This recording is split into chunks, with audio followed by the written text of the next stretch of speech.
আমার সামনে আজ এই ইসলামী আন্দোলন বাংলাদেশের মহাসমাবেশে যে লক্ষ ছাত্র জনতার উপস্থিতি, তারাই ছিল আমাদের জুলাই অভ্যুত্থানের অন্যতম সহযোদ্ধা।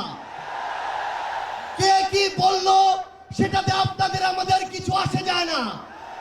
আমরা যতক্ষণ জুলাই অভ্যুত্থানের ওই স্পিরিটে নিজেদের বুকে ধারণ করে শহীদের যে আত্মত্যাগ, জুলাইয়ের যোদ্ধাদের যে রক্ত দেওয়া, সেগুলোকে আমরা যতক্ষণ ধারণ করে সামনের দিকে এগিয়ে চলবো, ততক্ষণ কারো প্রোপাগান্ডা আমাদের কিছু আসে যায় না।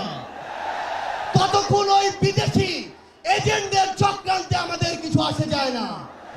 আমাদের মনে আছে ওই 3, 4, 5 আগস্টে আমাদের আমির সাহেব, সিনিয়র নায়েব আমির সাহেব কিভাবে মার্চ টু গণভবনের ঘোষণা দিয়েছিলেন।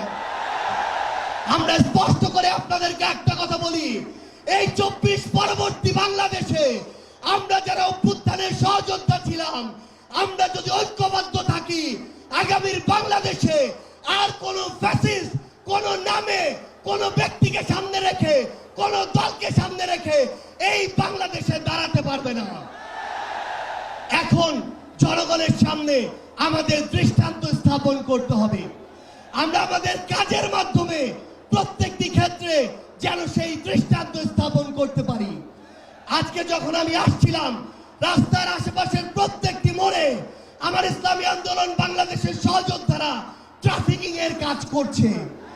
এটাই হচ্ছে দৃষ্টান্ত যে আমরা কাজ করব, আমাদের রাজনৈতিক সমাবেশ করব, একই সাথে জনগণের যেন দুর্ভোগ না হয় সেটাও আমাদের মাথায় থাকবে। আমরা এর আগেও দেখেছি এই মাঠে প্রোগ্রাম হয়েছে, প্রোগ্রাম শেষ করে মাঠের প্রত্যেকটি ময়লাকে পরিষ্কার করা হয়েছে। এটাই হচ্ছে আগামীর বাংলাদেশের দৃষ্টান্ত যে আমাদের যারা সাময়িক যদি কোনো সমস্যা হয়, আমরা আবার ঐক্যবদ্ধভাবে সেই সমস্যার সমাধান করব। একটা জিনিস মনে রাখতে হবে, এই অভ্যুত্থানে আপনারা যখন ঢাকার গুরুত্বপূর্ণ পয়েন্টগুলো থেকে শুরু করে দেশের বিভিন্ন রণক্ষেত্রে অংশগ্রহণ করেছেন, আপনাদেরকে পাঞ্জাবি পায়জামা টুপি দেখে টার্গেট কিলিং করা হয়েছে।